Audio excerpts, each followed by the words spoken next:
that we've seen come up a lot in headlines recently is ESG and how many companies are diving into that and how the regulations may or may not be starting to push that.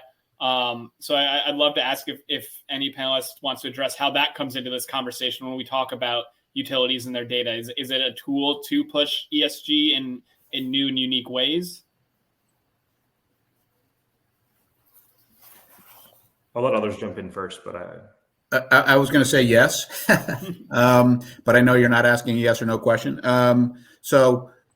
Yes, I think for being able to leverage data and work on some real-time types of reporting around ESG is certainly a big opportunity for growth, both from the utility perspective and I'm sure from a policy point of view.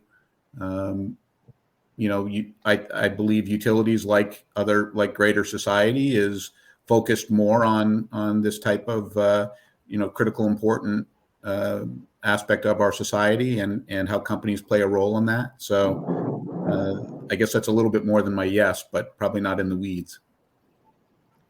Yeah, I'd like to add that this becomes more relevant only for the CNI customers and how they can establish different trade-offs, whether they're buying like a renewable energy certificate or things like that. I mean, there is room to, say, play around with how you pass on your demand charges. If you can cut down on your demand charges a little bit, if you have some ESG metrics set up with that same customer. So, but it's a very wide open area, and a digitalization can help answer these questions, I believe.